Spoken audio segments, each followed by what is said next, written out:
तो अभी हम लोग ये वाले वीडियो में बात करने वाले हैं रेलवे ऑपरेशन एंड मेंटेनेंस के बारे में। तो यहाँ पर हमने कौन सी रेल कंसिडर किया है, मेट्रो रेल को हमने यहाँ पर कंसिडर किया है। उसका रीज़न ये है कि जो मेट्रो रेलवे होती है थोड़ी एडवांस होती है, क्योंकि इसमें अगर हम लोग देखें हमें automatic door opening closing system मिलता है, ऑटोमेटिक अनाउंसमेंट सिस्टम मिलता है, ऑटोमेटिक सिग्नलिंग सिस्टम मिलता है। तो यहाँ पर मतलब बहुत सारी चीज़ें जिसके बारे में हम लोग डिस्कशन कर सकते हैं, इसलिए हमने मेट्रो रेलवे को यहाँ पर कंसिडर किया है।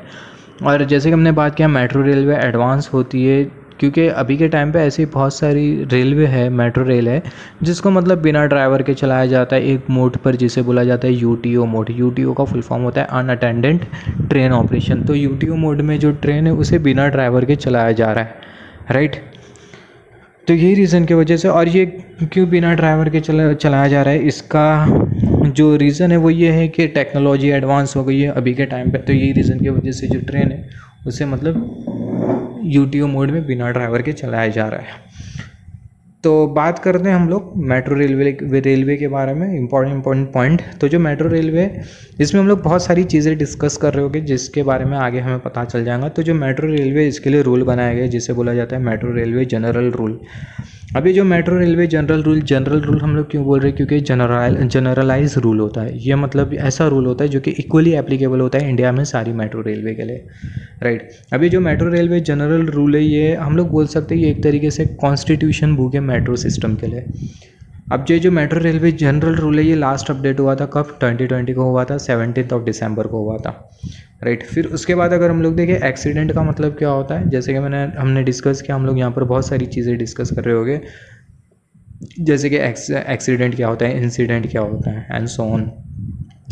तो एक्सीडेंट क्या है, एक्सीडेंट ये बेसिकली अनवांटेड इवेंट होता है जो कि जिसके बारे में हम लोग पहले से सोचे नहीं होते और ये ऑल ऑफ अ सडन हो जाता है। अभी एक्सीडेंट के वजह से होता क्या है, जो एक्सीडेंट के वजह से प्रॉपर्टी लॉस होने के चांसेस होते हैं, लाइफ जाने के चांसेस होते हैं, पैसा जाने के चांसेस होते हैं, loss of money, loss of property, right, loss of life. तो ये सब है क्या, ये सब बेसिकली इसके एक्सीडेंट के वजह से होने के चांसेस होते हैं, राइट। तो ये रीज़न की वजह से जब भी हम लोग कोई भी मेट्रो सिस्टम डिज़ाइन करते हैं, मेट्रो रेलवे डिज़ाइन करते हैं, तो हम लोग कुछ इस तरीके से डिज़ाइन करते हैं कि जो एक्सीडेंट इंसिडेंट है वो ना के बराबर में वो ज़ीरो हो। क्योंकि अगर एक्सीडेंट इंसिडेंट अगर हो जाता है तो ऐसे केस में प्रॉपर्टी जाती है, जान माल का मतलब लाइफ जाने के चांसेस होते हैं, पैसा जाने के चांसेस होते हैं, राइट। तो यही रीज़न की वजह से जो एक्सीडेंट है उसे हमें क्या करना होता है, प्रिवेंट करना होता है। और एक्सीडेंट है क्या, जैसे कि हमने बात किया, metro runs only after government approval which is shown in MRGR. यहाँ पर जो मेट्रो रेलवे कंसिडर करो या फिर कोई भी रेलवे कंसिडर करो, ये जो रेलवे ये तभी चलती है जब गवर्नमेंट का अप्रूवल मिलता है, राइट। अब यहाँ पर एडुकेट डिस्टेंस क्या होता है, adequate distance is a safe distance between two train for train safety. यहाँ पर अगर हम लोग देखें दो ट्रेन के बीच में सेफ डिस्टेंस होना चाहिए, और वो जो सेफ जो डिस्टेंस होता है उसे ही बोला जाता है एडुकेट डिस्टेंस। अब जो एडुकेट डिस्टेंस होता है, सेफ डिस्टेंस होता है दो ट्रेन के बीच में, जो कि मेंटेन करना बहुत इंपॉर्टेंट होता है ट्रेन की सेफ्टी के लिए, राइट। अब ये जो एडुकेट डिस्टेंस होता है बेसिकली हम लोग सिग्नलिंग में बात करेंगे, क्योंकि अगर हम लोग देखें जो मेट्रो सिस्टम होता है, मेट्रो जो रेल होती है, इसमें अलग अलग डिपार्टमेंट होता है, जैसे कि सिग्नलिंग डिपार्टमेंट हो गया। सिग्नलिंग डिपार्टमेंट क्या करता है, हमारी जो मेट्रो रेलवे होती है ये ऑटोमेटिक मोड पे चलती है। ऑटोमेटिक मोड पे चलती है, इसका मतलब जो ट्रेन की जो स्पीड है वो ऑटोमेटिकली कंट्रोल होती है, ट्रेन ऑटोमेटिकली स्टॉप पे रुकती है, ऑटोमेटिकली स्टॉप से बाहर जाती है, डिपार्ट होती है स्टेशन से, राइट। तो ये सारा जो सिस्टम होता है ये ऑटोमेटिक होता है, राइट। अब ये जो ऑटोमेटिक जो सिस्टम होता है ये बेसिकली इन्फॉर्मेशन, ये कोई भी सिस्टम ऑटोमेटिकली कैसा काम कर रहा होता है, जब कोई इन्फॉर्मेशन का ट्रांसफ़र हो रहा होता है वो सिस्टम के बीच में, तो राइट। अब ये जो इन्फॉर्मेशन का जो ट्रांसफ़र है ये कौन से डिपार्टमेंट में आता है, बेसिकली सिग्नलिंग डिपार्टमेंट में आता है, राइट। सिग्नलिंग डिपार्टमेंट मतलब हम लोग हमारी ट्रेन में ऐसे मतलब सिग्नलिंग सिस्टम लगा के रखते हैं जिसके वजह से होता है कि हमारी जो ट्रेन है वो ऑटोमेटिकली ऑपरेट होती है। ट्रेन में बेसिकली एक स्विच होता है जिसे बोला जाता है SCS कटआउट स्विच। अगर हम लोग कटआउट कर देंगे, बाईपास कर देंगे, तो ऐसे केस में होता क्या है, जो सिग्नलिंग सिस्टम है वो क्या हो जाता है, ट्रेन से बाईपास हो जाता है। सिग्नलिंग सिस्टम बाईपास हो गया, सिग्नलिंग सिस्टम ट्रेन से कट हो गया, तो ऐसे केस में जो ट्रेन है वो ऑटोमेटिकली नहीं चलेंगी, ट्रेन जो होगी वो मैनुअली चलाना पड़ेगा ड्राइवर को, राइट। जिसके बारे में आगे हम लोग बात करेंगे, ट्रेन के अलग अलग मोड के बारे में बात करेंगे, बहुत सारी चीज़ें डिस्कशन करने के लिए जिसके बारे में हम लोग आगे डिस्कशन करेंगे। तो जो एडुकेट डिस्टेंस होता है, सेफ डिस्टेंस होता है दो ट्रेन के बीच में, ट्रेन की सेफ्टी के लिए। अप्रोच लाइटिंग क्या होती है, ये बेसिकली ट्रेन के ऑपरेशन के लिए होती है। अप्रोच लाइटिंग इस for train operation like a signal, right. ये जो अप्रोच लाइटिंग होती है ये बेसिकली अप्रोच लाइटिंग क्या होती है, जैसे कि अगर हम लोग देखें सिग्नल, ट्रेन में हम लोग सिग्नलिंग सिस्टम का क्यों यूज़ करते हैं इसके बारे में हमने बात किया था। ट्रेन में सिग्नलिंग सिस्टम यूज़ करने का रीज़न बहुत सा होता है। सबसे पहले अगर हम लोग देखें, सिग्नलिंग सिस्टम हम लोग इसलिए यूज़ कर रहे हैं ताकि ट्रेन का हम लोग सेफ़र ऑपरेशन कर पाए, सेफली ट्रेन को ऑपरेट करा पाए। दूसरा, अगर हम लोग मोस्ट इंपॉर्टेंट रीज़न अगर हम लोग देखें, ट्रेन को हम लोग कंट्रोल कर पाए, राइट। तो ट्रेन का सेफ ऑपरेशन, ट्रेन को कंट्रोल कर पाना, राइट। तो ये सब मतलब मोस्ट इंपॉर्टेंट रीज़न होते सिग्नलिंग के, राइट। ट्रेन को टाइमली ऑपरेट करवाना, तो ये सिग्नलिंग के वजह से हो पाता है, राइट। तो यहाँ पर अगर हम लोग देखें, एक लाइटिंग होती है जिसे बोला जाता है अप्रोच लाइटिंग। तो ये जो अप्रोच लाइटिंग होती है ये एक तरीके से सिग्नलिंग सिस्टम की तरह बिहेव करती है। एक तरीके से सिग्नलिंग सिस्टम ही होता है अप्रोच लाइटिंग सिस्टम भी। और ये जो अप्रोच लाइटिंग से होता क्या, जो ट्रेन है उसका जो ऑपरेशन होता है उसे हम लोग कंट्रोल करते हैं, राइट। तो approach lighting is nothing, it is just like a signal, जो कि ट्रेन के ऑपरेशन के लिए हम लोग कंसिडर करते हैं। तो जैसे कि हमने बात किया, दो तरीके के इंस्ट्रक्शन होते हैं। पहला जो इंस्ट्रक्शन होता है वो होता है अप्रूव इंस्ट्रक्शन, और दूसरा जो इंस्ट्रक्शन होता है वो होता है स्पेशल इंस्ट्रक्शन। अब ये जो अप्रूव इंस्ट्रक्शन है इसको कौन अप्रूव करता है, CRMS अप्रूव करता है। अभी CRMS के बारे में आगे हम लोग डिस्कस करेंगे। अब ये जो स्पेशल इंस्ट्रक्शन है कौन अप्रूव करता है, जो स्पेशल इंस्ट्रक्शन है जो मेट्रो रेल एडमिनिस्ट्रेशन है वो अप्रूव करता है। तो यहाँ पर ये मेट्रो रेल अप्रूव दी इंस्ट्रक्शन, मेट्रो रेल एडमिनिस्ट्रेशन, जो मेट्रो रेल एडमिनिस्ट्रेशन होता है ये स्पेशल इंस्ट्रक्शन को अप्रूव करता है, राइट। तो अप्रूव इंस्ट्रक्शन है, स्पेशल इंस्ट्रक्शन है। स्पेशल इंस्ट्रक्शन को अप्रूव करने का काम करता है मेट्रो रेल एडमिनिस्ट्रेशन, और जो अप्रूव इंस्ट्रक्शन है इसे अप्रूव करने का काम कौन करता है, CRMS। Authorised officer of metro rail administration can only give special instruction. जो ऑथोराइज्ड ऑफिसर होता है मेट्रो रेल एडमिनिस्ट्रेशन का, ये स्पेशल इंस्ट्रक्शन ही दे सकता है। तो ये जो स्पेशल इंस्ट्रक्शन है ये कौन देता है, ऑथराइज्ड ऑफिसर देता है। अब ये जो ऑथराइज्ड ऑफिसर है ये कहाँ से आता है, मेट्रो रेल एडमिनिस्ट्रेशन से। तो जो ऑथराइज्ड ऑफिसर होता है मेट्रो रेल एडमिनिस्ट्रेशन से, ये बेसिकली स्पेशल इंस्ट्रक्शन दे सकता है। और जैसे हमने बात किया था, स्पेशल इंस्ट्रक्शन आ गया मतलब मेट्रो रेल एडमिनिस्ट्रेशन। तो स्पेशल इंस्ट्रक्शन कौन देगा, metro rail administration. Metro rail administration से कौन देगा, ऑथराइज्ड ऑफिसर, राइट। फिर उसके बाद authorised electrical person can only deals with the electrical equipment and circuitry of metro system, right. यहाँ पर ऑथराइज्ड पर्सन, कभी भी हम लोग कोई भी टेक्निकल काम कर रहे होते हैं तो ऐसे केस में वो जो काम होता है ऑथराइज्ड पर्सन से कराया जाता है, राइट। ऑथराइज्ड पर्सन मतलब ऐसे पर्सन होते हैं जो कि मतलब वो काम के लिए मतलब ऑथराइज किए गए, राइट। तो जो ऑथराइज्ड जो इलेक्ट्रिकल पर्सन है वो क्या करेगा, इलेक्ट्रिकल इक्विपमेंट से डील करेगा, इलेक्ट्रिकल इक्विपमेंट सर्किटरी से डील करेगा। जो मेट्रो सिस्टम में जो इलेक्ट्रिकल इक्विपमेंट और जो सर्किटरी है, मेट्रो सिस्टम में इलेक्ट्रिकल इक्विपमेंट सर्किटरी, जैसे फॉर एग्जांपल मान लेते हैं OHE डिपार्टमेंट। तो OHE डिपार्टमेंट में जो OHE के साथ मतलब मेंटेनेंस का जो काम होगा वो कौन डील करेगा, ऑथराइज्ड इलेक्ट्रिकल पर्सन डील करेगा इलेक्ट्रिकल डिपार्टमेंट का, राइट। यहाँ पर अगर हम लोग देखें, authority to proceed train is given to the train operator to enter in the block section. अगर ट्रेन ऑपरेटर को अगर ब्लॉक सेक्शन में अगर एंटर करना हो तो ऐसे केस में जो ट्रेन ऑपरेटर है उसे बेसिकली एक वो दिया जाता है, ऑथोरिटी दिया जाता है, जिसे बोला जाता है ऑथोरिटी टू प्रोसीड ट्रेन। तो ऑथोरिटी टू प्रोसीड ट्रेन ये किसे दिया जाता है, ट्रेन ऑपरेटर को दिया जाता है। ट्रेन ऑपरेटर को ट्रेन को ब्लॉक सेक्शन में ले जाने के लिए। Under ATO mode train runs automatically, right. यहाँ पर अगर हम लोग देखें, एक मोड होता है जिसे बोला जाता है ATO मोड। तो ATO मोड में होता है कि जो ट्रेन है ऑटोमेटिकली रन करती है। ATO का फुल फॉर्म होता है ऑटोमेटिक ट्रेन ऑपरेशन, राइट। अभी मोस्ट इंपॉर्टेंटली बात करते हैं CATCS के बारे में। तो CATCS का फुल फॉर्म क्या होता है, continuous automatic train control system. अब ये जो CATCS होता है, continuous automatic train control system, इसमें हमें अलग अलग सब सिस्टम मिलते हैं, जैसे कि ATC सब सिस्टम मिलता है, ATS सब सिस्टम मिलता है, राइट। तो यहाँ पर ये जो ATC है ये क्या है, ऑटोमेटिक ट्रेन कंट्रोलिंग। ATS क्या होता है, ये होता है ऑटोमेटिक ट्रेन सुपरविजन। फिर उसके बाद ATP होता है, ATP क्या होता है, ऑटोमेटिक ट्रेन प्रोटेक्शन होता है। यहाँ पर नहीं लिखा है, राइट। तो जैसे हमने बात किया CATCS system, continuous automatic train control system, इसमें हमें अलग अलग सब सिस्टम मिलते हैं, जैसे कि ATC सिस्टम हो गया, ATS सिस्टम हो गया, ATP सिस्टम हो गया, राइट। अगर हमारी ATO, जैसे कि हमने बात किया जो ट्रेन है वो हमारी ऑटोमेटिकली चलती है, तो ऐसे केस में ट्रेन का जो मोड होता है वो होता है ATO mode, automatic train operation. Train automatically तभी ऑपरेट होगी जब ATP और ATS जब ये एक्टिवेट होगी। ATP है क्या, ऑटोमेटिक ट्रेन प्रोटेक्शन, और ATS है क्या, ऑटोमेटिक ट्रेन सुपरविजन, राइट। तो ऑटोमेटिक ट्रेन सुपरविजन और ऑटोमेटिक ट्रेन प्रोटेक्शन जब ये एक्टिवेट हो गए तो ऐसे केस में जो ट्रेन होगी वो क्या होगी, जो ट्रेन होगी वो ATO में चलेगी। यहाँ से हमने क्या समझा, CATCS क्या है, ये है continuous automatic train control system है, राइट। तो continuous automatic train control system में हमें अलग अलग सब सिस्टम मिलेंगे, ATC मिलेगा, ATS मिलेगा, ATP मिलेंगी। Continuous automatic train control system हम लोग सिंपल वर्ड में समझ सकते हैं, ये ऑटोमेटिक ट्रेन कंट्रोल सिस्टम है जिसमें ट्रेन जो है वो ऑटोमेटिकली चलती है। ट्रेन ऑटोमेटिकली तब चलेंगी जब ये सारे सब सिस्टम एक्टिवेट हो गए। सारे सब सिस्टम एक्टिवेट हो गए मतलब ATC एक्टिवेट होगा, ATS एक्टिवेट होगा, ATP एक्टिवेट होगा। जब ये सारे सब सिस्टम एक्टिवेट हो गए तभी हमारी जो ट्रेन होगी वो CATCS में चलेंगी, राइट। तो ये बहुत इंपॉर्टेंट है। CATCS में हमें अलग अलग सब सिस्टम मिलता है, ATC, ATS, ATP। अब जब ट्रेन हमारी ऑटोमेटिकली चलेंगी तो ऐसे केस में एक्सेलरेशन और जो डी एक्सेलरेशन है ऑटोमेटिक लगेगा। फिर उसके बाद जो ब्रेकिंग होगी वो भी ऑटोमेटिक लगेंगी, जो कोस्टिंग होगी वो भी ऑटोमेटिक लगेंगी। कोस्टिंग का मतलब क्या होता है, नो ब्रेकिंग नो मोटरिंग। और जो ट्रेन की जो स्टॉपिंग होगी वो भी कैसी होगी, वो भी ऑटोमेटिक होगी। यहाँ पर अगर हम लोग देखें ATP है क्या, ऑटोमेटिक ट्रेन प्रोटेक्शन है, जो कि क्या करता है, ट्रेन का सेफ ऑपरेशन इंश्योर करता है, राइट। जो ATP है क्या, ऑटोमेटिक ट्रेन प्रोटेक्शन है, जो कि क्या करता है, ट्रेन का जो सेफ ऑपरेशन है उसे इंश्योर करता है। किस तरीके से सेफ ऑपरेशन को इंश्योर करता है, स्पीड एनफोर्समेंट करते हुए और दो ट्रेन के बीच में एडुकेट डिस्टेंस को मेंटेन करते हुए, राइट। तो अगर इसको हम लोग CATCS से अगर समझे तो CATCS continuous automatic train control system है जिसमें हमें ATS मिलता है, ATC मिलता है, ATP मिलता है।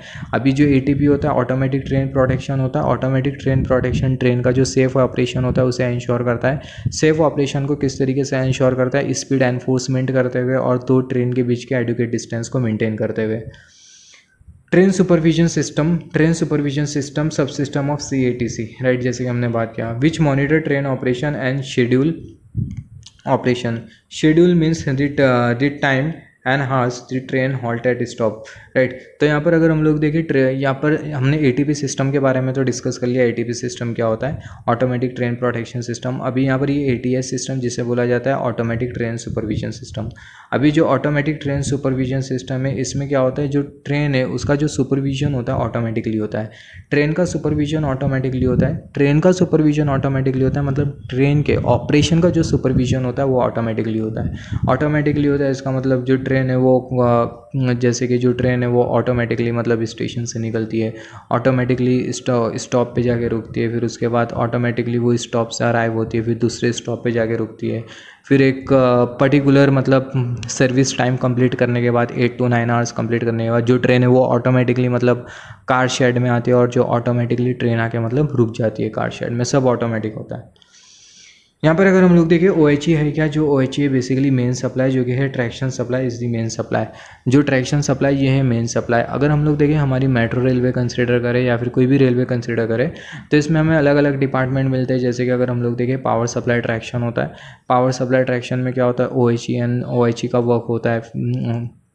फिर उसके बाद OHE सिस्टम होता है, हाई वोल्टेज सिस्टम होता है। फिर उसके बाद दूसरा जो डिपार्टमेंट होता है वो सिग्नलिंग डिपार्टमेंट होता है। फिर उसके बाद हमारे पास ट्रैक्शन रूलिंग डिपार्टमेंट होता है जिसमें ट्रेन का ऑपरेशन मेंटेनेंस होता है। कम्युनिकेशन डिपार्टमेंट होता है, राइट, जिसमें जो कम्युनिकेशन सिस्टम होता है जो कि ट्रेन में यूज़ किया जाता है उसके बारे में मतलब उससे डील करता है वो डिपार्टमेंट, कम्युनिकेशन वाला डिपार्टमेंट। फिर उसके बाद सिविल डिपार्टमेंट होता है जो कि क्या करता है, ट्रेन का जो ट्रैक जो होती है उसका मेंटेनेंस का काम होता है सिविल डिपार्टमेंट के अंडर।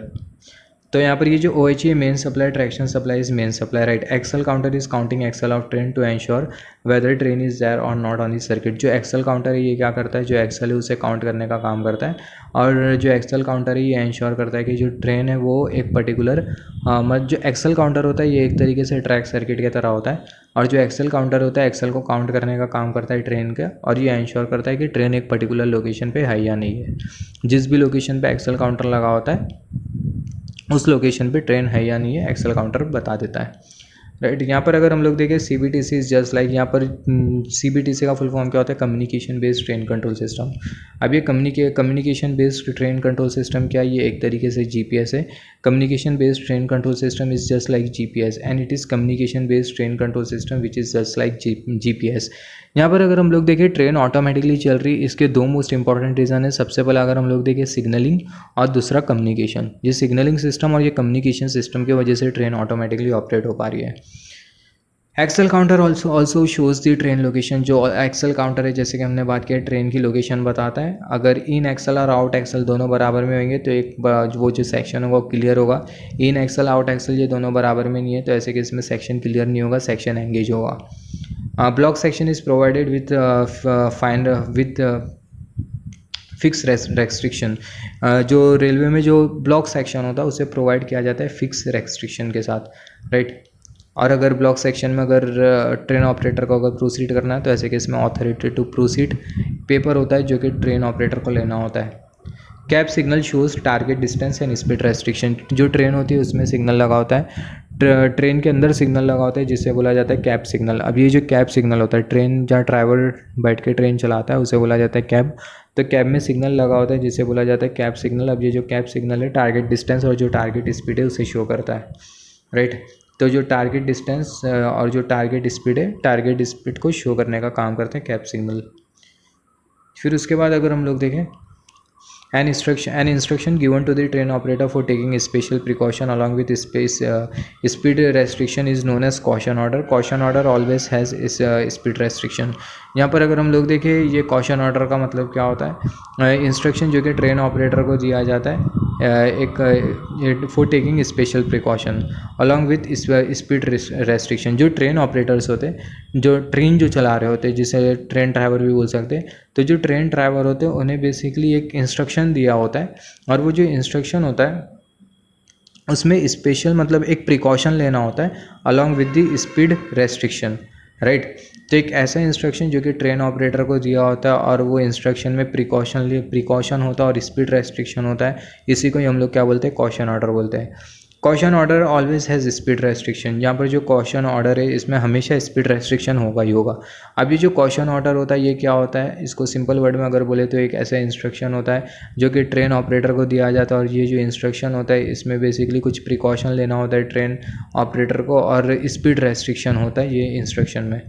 तो जो कॉशन ऑर्डर होता है ये एक इंस्ट्रक्शन होता है जिसमें बेसिकली स्पेशल प्रिकॉशन और स्पीड रेस्ट्रिक्शन करना होता है, स्पेशल प्रिकॉशन लेना होता है ट्रेन ऑपरेटर को और स्पीड रेस्ट्रिक्शन करना होता है ट्रेन ऑपरेटर को एक पर्टिकुलर लोकेशन पर। जैसे फॉर एग्जांपल मान लेते हैं एक पर्टिकुलर लोकेशन पर ट्रैक के मेंटेनेंस का काम है, तो ऐसे केस में जो ट्रेन ड्राइवर होगा उसे कॉशन ऑर्डर दे दिया जाएगा। मतलब मान लेते हैं मैं ट्रेन ड्राइवर हूँ तो मुझे कॉशन ऑर्डर दे दिया गया और वो कॉशन ऑर्डर में क्या लिखा है कि एक जो पर्टिकुलर जो लोकेशन है वहाँ पर ट्रैक का मेंटेनेंस चालू है, तो वहाँ पर ट्रेन की जो स्पीड है 50 kmph होना चाहिए और ट्रेन की जो स्पीड है 50 kmph होना चाहिए और प्रिकॉशन में जितने भी जो मतलब आजू बाजू जो वर्कर्स लोग हैं उनको देखना है कि मतलब वो लाइन क्लियर है या नहीं। तो ये क्या हो गया, एक तरीके से कॉशन ऑर्डर हो गया। तो कॉशन ऑर्डर कुछ नहीं, ये एक ऐसा ऑर्डर होता है जिसमें स्पीड रेस्ट्रिक्शन लिखा होता है और प्रिकॉशन लिखा होता है जो कि ट्रेन ऑपरेटर को दे दिया जाता है और ट्रेन ऑपरेटर को वो इंश्योर करना होता है। Certificate of competency is a certificate which ensure person is fit for the work on not. जो सर्टिफिकेट ऑफ कॉम्पिटेंसी ये एक ऐसी कॉम्पिटेंसी है जो कि मतलब जो वर्कर्स होते हैं रेलवे में उन्हें दिया जाता है और ये सर्टिफिकेट ऑफ कॉम्पिटेंसी ये बताती है कि पर्टिकुलर पर्सन पर्टिकुलर काम के लिए एप्लीकेबल है या नहीं।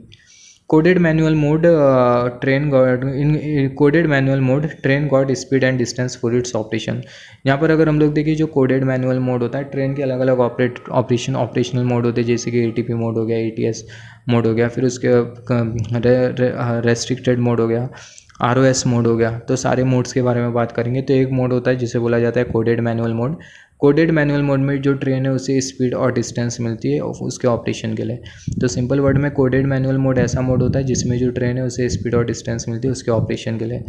Fix block in train circuit system. यहाँ पर अगर हम लोग देखें ट्रेन सर्किट सिस्टम में बेसिकली फिक्स ब्लॉक मिलता है और जो मूवेबल ब्लॉक है इसमें हमें CBTC सिस्टम मिलता है। तो ये बहुत इंपॉर्टेंट है। जो communication based train control system होता है उसमें जो ब्लॉक होता है वो कैसा होता है, मूवेबल ब्लॉक होता है। जैसे कि हमने बात किया था जब हम लोग ट्रैक सर्किट के बारे में पढ़ रहे थे तब हमने बात किया था पूरा जो रेलवे का जो सिस्टम होता है उसको अलग अलग ब्लॉक में क्या कर दिया जाता है, डिवाइड कर दिया जाता है। तो यहाँ पर ये जो ट्रेन सर्किट है, नॉर्मल जो ट्रेन सिस्टम होता है उसमें बेसिकली फिक्स्ड ब्लॉक होता है, बट ये जो CBTC सिस्टम है, CBTC system communication based train control system, इसको छोड़ के जितने भी जो सिस्टम होते हैं उसमें बेसिकली फिक्स ब्लॉक सिस्टम होता है, राइट। फिक्स ब्लॉक सिस्टम होता है, बट जो CBTC सिस्टम होता है इसमें कौन सा ब्लॉक सिस्टम होता है, मूवेबल ब्लॉक सिस्टम होता है। CATC system, continuous automatic train control system, which in which we control train with the help of subsystem। जैसे हमने बात किया CATC system continuous automatic train control system, जिसमें हम लोग करते क्या, जो ट्रेन है उसे कंट्रोल करते विद द हेल्प ऑफ सब सिस्टम, जैसे कि ATP हो गया, ATS हो गया, ATO हो गया, ATO हो गया। 250 metre is the evacuation mode in tunnel is located every 250 metre. यहाँ पर अगर हम लोग देखें जो इवैक्यूएशन जो मोड होता है ये बेसिकली हर टनल में हर 250 मीटर पे लगा होता है। अभी जो इवैक्यूएशन होता है वो क्या होता है, मान लेते हैं जो ट्रेन है उसका मतलब ट्रेन में कुछ मतलब टेक्निकल फेलियर आ गया और ट्रेन चल नहीं रही है, तो ऐसे केस में जो पैसेंजर हो गए वो ट्रेन के उसे हमें निकालना होगा। तो जो पैसेंजर है उन्हें निकालने के लिए जो प्रोसेस का जो यूज़ किया जाता है उसे ही बोला जाता है इवैक्यूएशन प्रोसेस। तो 250 metre is a evacuation mode. तो हर टनल में अगर हम लोग देखें हर 250 मीटर पे हमें क्या मिलेगा, इवैक्यूएशन वो मिलेगा, इवैक्यूएशन मोड मिलेगा, या फिर बोल सकते हैं इवैक्यूएशन के लिए हमें पाथ मिलेगा। Depot controller control all train controlling activity in depot. यहाँ पर अगर हम लोग देखें ट्रेन जब यार्ड में होती है, ट्रेन का जो यार्ड होता है उसे डिपो भी बोला जाता है, राइट।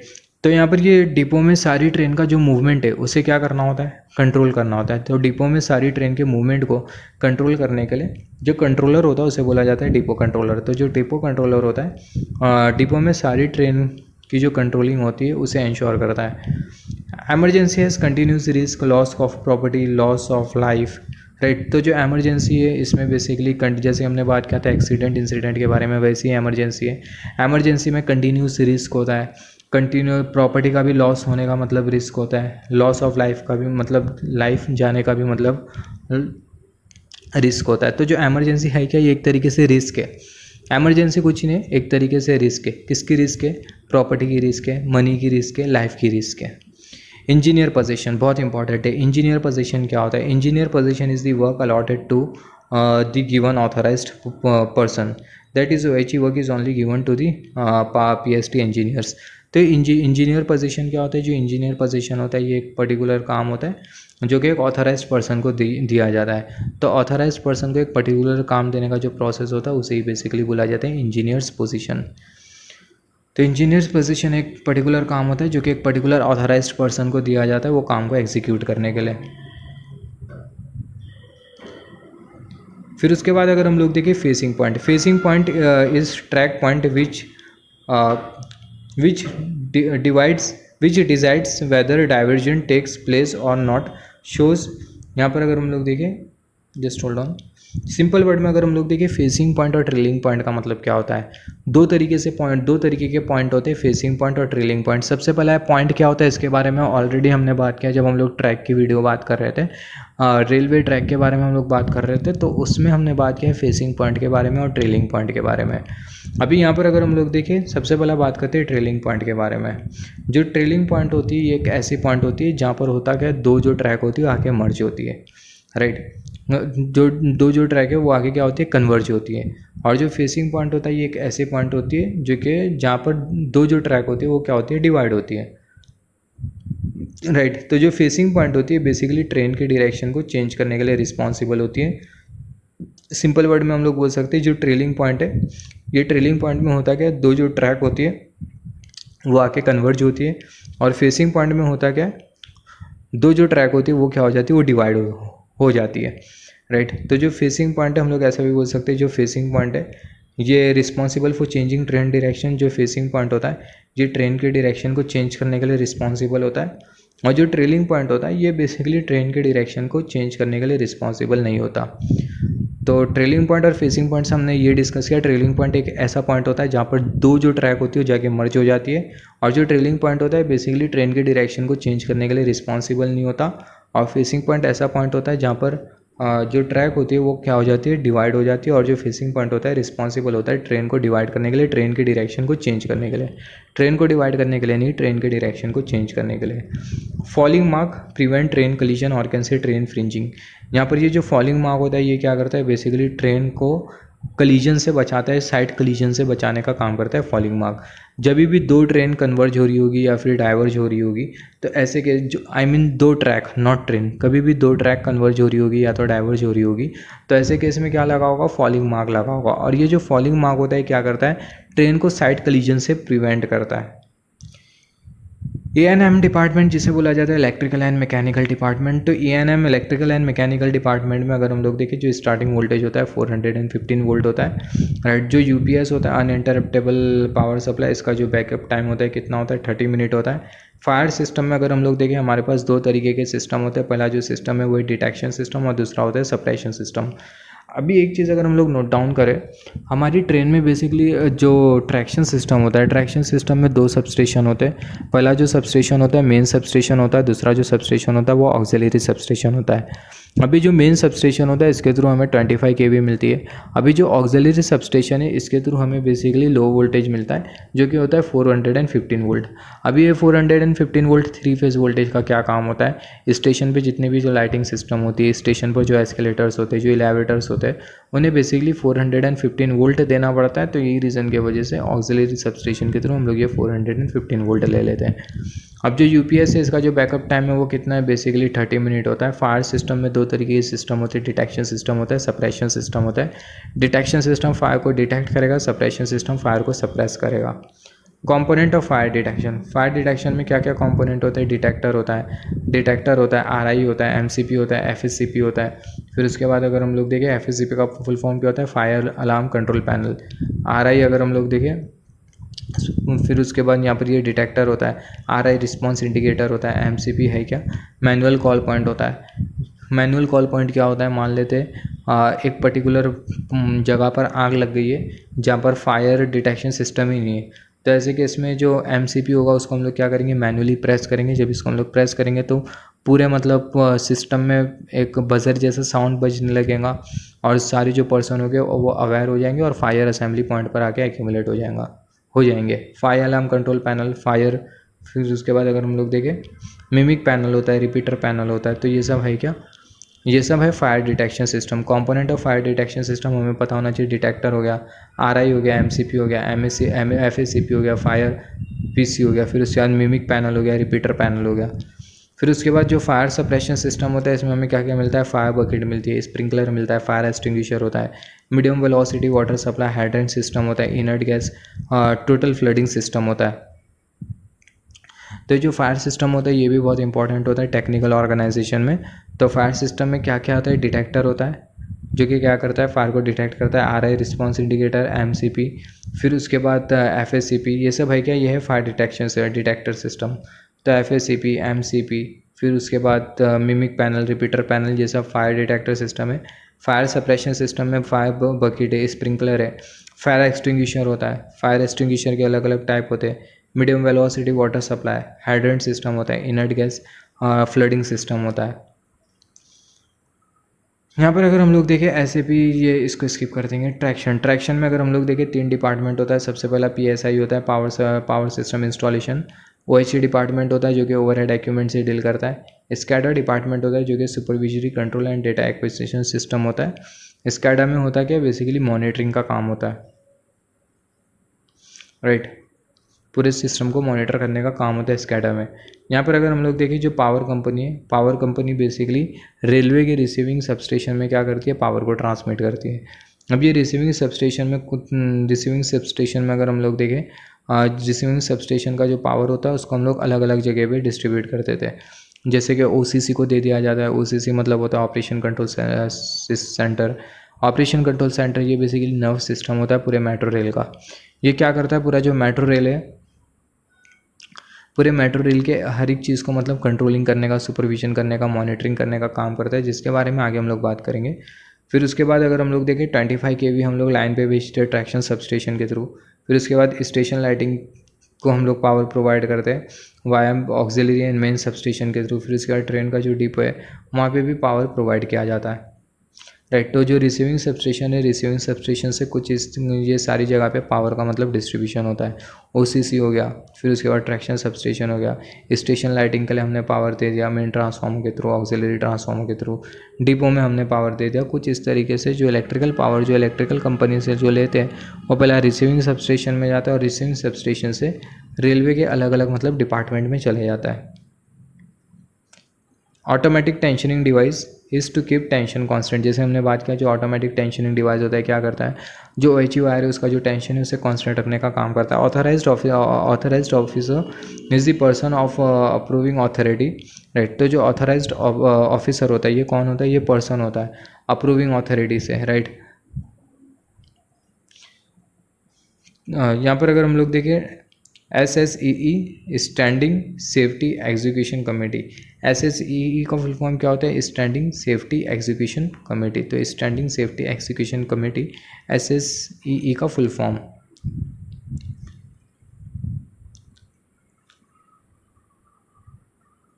यहाँ पर इसको स्किप कर देते हैं।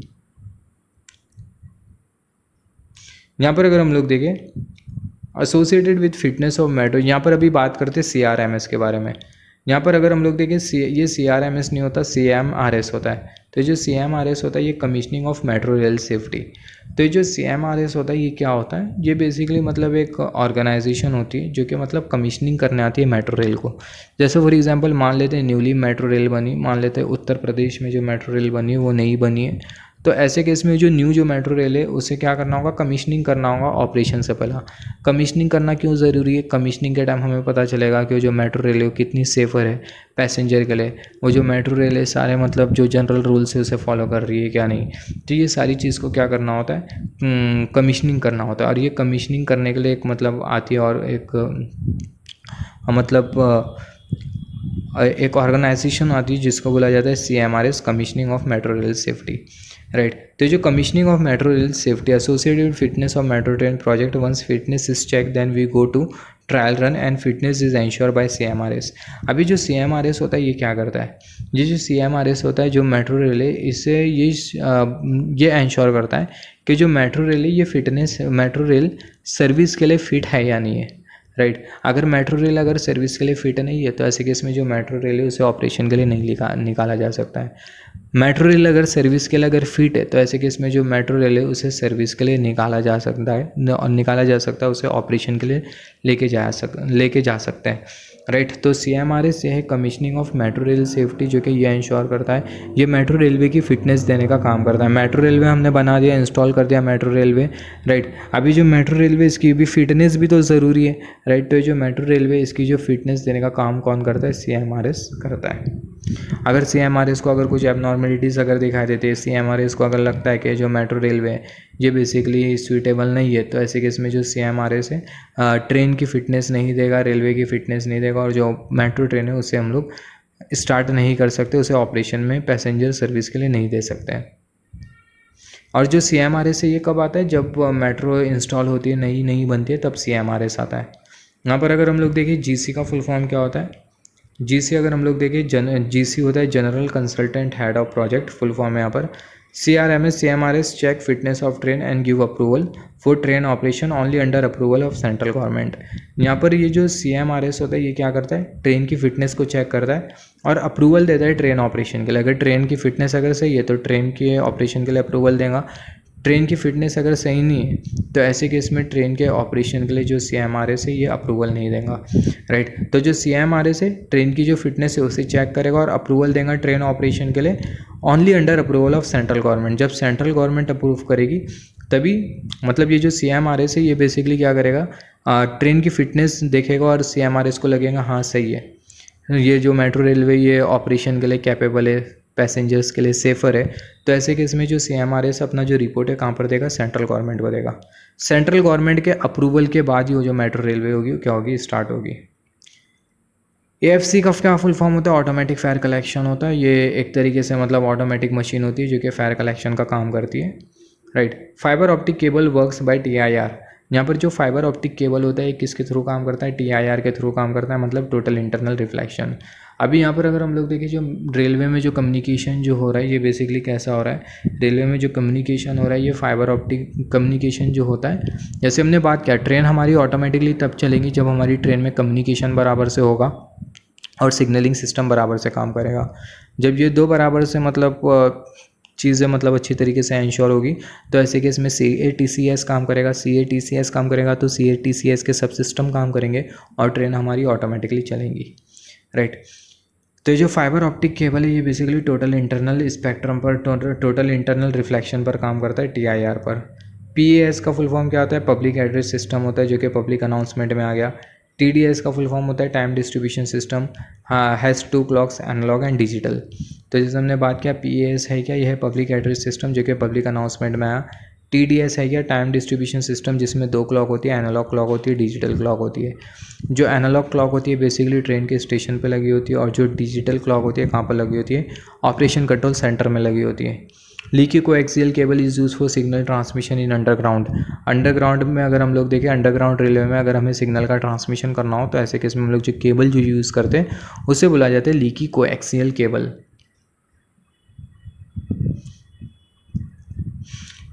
Interlocking is a decision maker in signalling system. यहाँ पर अगर हम लोग देखें सिग्नलिंग सिस्टम में, अगर हम लोग देखें जो इंटरलॉकिंग होता है ये क्या होता है? ये basically interlocking is decision maker in signalling system. Signalling system में जो इंटरलॉकिंग होता है क्या होता है? डिसीजन मेकर होता है। मतलब जो इंटरलॉकिंग होता है ये डिसाइड करता है कि जो ट्रेन है उसे मूवमेंट देना है या नहीं देना है। अगर इंटरलॉकिंग होता है क्या, इसके बारे में आगे बात करेंगे, राइट। तो जो इंटरलॉकिंग है डिसीजन मेकर होता है सिग्नलिंग सिस्टम में। ATP keeps train in adequate distance to prevent the collision. जैसे हमने बात किया जब हमारी ट्रेन में ATP एक्टिवेटेड होगा तो ऐसे केस में ATP ट्रेन की प्रोटेक्शन को इंश्योर करेगा। कैसा प्रोटेक्शन को इंश्योर करेगा? 2 ट्रेन के बीच में एडुकेट डिस्टेंस को मेंटेन करते हुए और ट्रेन की जो स्पीड है उसको लिमिट करते हुए। एक्सेल काउंटर बेसिकली क्या करता है? बेसिकली ट्रेन की जो लोकेशन है उसे आइडेंटिफाई करने का काम करता है। एक्सेल काउंटर में number of axle, incoming axle और आउटगोइंग एक्सेल बराबर में होंगे, तो ऐसे कि इसमें पर्टिकुलर लोकेशन पे, मान लेते हैं एक पर्टिकुलर लोकेशन पे हमें ट्रेन को डिटेक्ट करना है, तो पर्टिकुलर लोकेशन पे क्या लगा दिया जाएगा? एक्सेल काउंटर लगा दिया जाएगा। तो पर्टिकुलर लोकेशन पर अगर इनकमिंग एक्सेल और आउटगोइंग एक्सेल अगर दोनों बराबर में, तो इसका मतलब वो पर्टिकुलर लोकेशन पर ट्रेन नहीं है, राइट। अगर वो पर्टिकुलर लोकेशन पर इनकमिंग एक्सेल आउटगोइंग एक्सेल के बराबर में नहीं है, जैसे हमने बात किया एक पर्टिकुलर लोकेशन पर मान लेते हैं ट्रेन को डिटेक्ट करना है, तो पर्टिकुलर लोकेशन पे हम लोग लगा देंगे एक्सेल काउंटर। अभी वो पर्टिकुलर लोकेशन पर ट्रेन आएंगी और ट्रेन के इनकमिंग एक्सेल और आउटगोइंग एक्सेल ये दोनों बराबर में होते हैं, तो इसका मतलब जो पर्टिकुलर जो लोकेशन है वहाँ पे ट्रेन नहीं है। बट इनकमिंग एक्सेल और आउटगोइंग एक्सेल ये दोनों बराबर में नहीं होते, इसका मतलब वो पर्टिकुलर लोकेशन पे ट्रेन है। यहाँ पर अगर हम लोग देखें in ATS we can check train location, train time. ATS में हम लोग क्या कर सकते हैं? ट्रेन के लोकेशन को चेक कर सकते हैं, ट्रेन के टाइम को चेक कर सकते हैं। तो ATS जो होता है ऑटोमेटिक ट्रेन सुपरविजन होता है, जिसमें हम लोग ट्रेन के लोकेशन को चेक कर सकते हैं, ट्रेन के टाइम को चेक कर सकते हैं, राइट। तो जैसे हमने बात किया था ATP होता है, ATC होता है, ATS होता है। तो ATS क्या है? ये ऑटोमेटिक ट्रेन सुपरविजन है, जिसमें हम लोग ट्रेन का जो लोकेशन है, ट्रेन का जो टाइम है उसको हम लोग चेक कर सकते हैं, सुपरवाइज कर सकते हैं, और यही होता है automatic train supervision. Interlocking prevent train collision. जो इंटरलॉकिंग होता है क्या करता है? ट्रेन कलीजन को प्रिवेंट करता है, और जो इंटरलॉकिंग है कंप्यूटराइज्ड बेस्ड इंटरलॉकिंग है। Data transmission system transmit data from one system to another system. जो डेटा ट्रांसमिशन सिस्टम है क्या करता है? डेटा को ट्रांसमिट करने का काम करता है from one system to another system. अभी बात करते हैं DTO और UTO के बारे में। तो DTO का फुल फॉर्म क्या होता है? Driverless train operation. UTO का फुल फॉर्म क्या होता है? Unattended train operation, right. UTO का फुल फॉर्म होता है अनअटेंडेंट ट्रेन ऑपरेशन, मतलब जो ट्रेन का जो कैब होगा वहाँ पे कोई भी नहीं होगा। और DTO का फुल फॉर्म क्या होता है? Driverless train operation. अभी यहाँ पर अगर हम लोग देखें DTO में अगर हम लोग देखें ट्रेन में अगर फॉल्ट आ जाता है तो ऐसे केस में फॉल्ट को अटेंड करने के लिए एक अटेंडेंट की रिक्वायरमेंट होती है। बट UTO में अगर हम लोग देखें ये सबसे बेस्ट होता है, जिसमें होता क्या है? UTO में सबसे पहला तो UTO और DTO दोनों में ड्राइवर नहीं होते, राइट। UTO में अगर कोई फॉल्ट आ गई ट्रेन में तो ऐसे केस में जो फॉल्ट है ट्रेन में वो खुद से रिकवर हो जाता है, मतलब जो ट्रेन है वो फॉल्ट को खुद से रिकवर कर लेती है। बट जो DTO है इसमें अगर ये DTO में अगर फॉल्ट आएगा तो ऐसे केस में होगा कि जो ट्रेन है वो फॉल्ट को खुद से रिकवर नहीं कर सकती है, एक अटेंडेंट की रिक्वायरमेंट होगी जो कि क्या करेगा? वो फॉल्ट को रेक्टिफाई करेगा, right. Shunting signal is in depot. तो यहाँ पर ये UTO से हमने ये डिस्कस किया, इसमें कोई ड्राइवर नहीं होता और फॉल्ट के टाइम जो ट्रेन है खुद फॉल्ट को रेक्टिफाई कर लेती है। DTO में भी कोई ड्राइवर नहीं होता और अटेंडेंट की रिक्वायरमेंट होती है in case of fault DTO में। Shunt signal is use in depot में कौन से सिग्नल को यूज़ किया जाता है? शंट सिग्नल को यूज़ किया जाता है। पॉइंट मशीन, यहाँ पर अगर हम लोग देखें point machine changes the direction of train. जो पॉइंट मशीन होती है क्या करती है? ट्रेन का जो डायरेक्शन है उसे चेंज करने का काम करती है। ट्रेन एक डायरेक्शन दूसरे डायरेक्शन में जाएंगी through point machine. Time gap between two train is known as headway. दो ट्रेन के बीच का जो टाइम गैप होता है उसे क्या बोला जाता है? हेडवे बोला जाता है।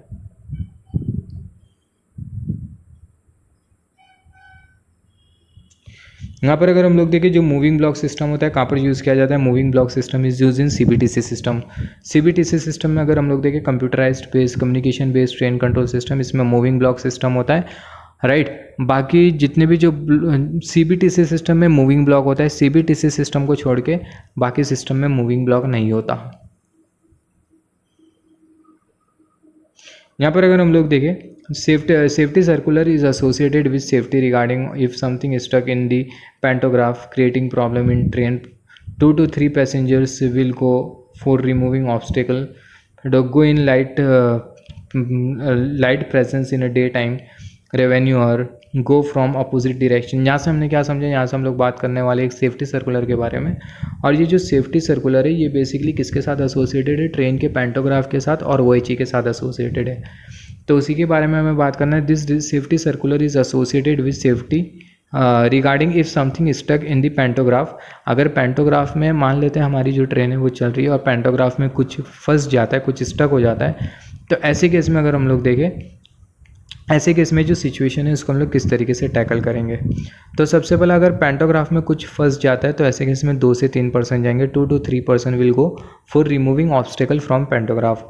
2 से 3% जाएंगे वो ऑब्स्टेकल को निकालने के लिए पैंटोग्राफ से, राइट।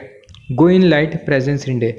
यहाँ पर अगर हम लोग देखें वो जो ऑब्स्टेकल है उसको निकालने के लिए कब जाना है? दिन में जाना है, रात में जाना है? तो दिन में जाना है, राइट। फिर उसके बाद go from opposite direction of adjacent track. हमें एडजेसेंट ट्रैक के अपोजिट डायरेक्शन से जाना है। अपोजिट डायरेक्शन से जाना है मतलब जिस डायरेक्शन में ट्रेन आ रही है वो डायरेक्शन में फेस करते हुए जाना है ताकि हमें पता चले कि सामने से ट्रेन आ रही है, right. This rule is not applicable for walkway. Walkway क्या होता है? ये बेसिकली ये जो रूल होता है ये बेसिकली वॉकवे के लिए एप्लीकेबल नहीं होता। ये जो वॉकवे होता है ये एक तरीके से रास्ता होता है जो कि ट्रेन के जस्ट बाजू में होता है। This rule is not applicable in rainy and cloudy weather. ये जो रूल है बेसिकली रेनी और क्लाउडी वेदर में एप्लीकेबल नहीं होता। तो यहाँ से हमने क्या क्या डिस्कस किया? अगर कोई चीज़ अगर पैंटो में अगर फंस जाए तो उसको निकालने के लिए 2 से 3% जाएंगे, राइट। 2 से 3% कौन? मेंटेनेंस स्टाफ वाले 2 से 3% जाएंगे, कोई रैंडमली नहीं जा सकता है। अपोजिट डायरेक्शन से जाएंगे एडजेसेंट ट्रैक के। और ये जो रूल है ये वॉकवे के लिए एप्लीकेबल नहीं होता और ये रेनी और क्लाउडी वेदर के लिए भी एप्लीकेबल नहीं होता।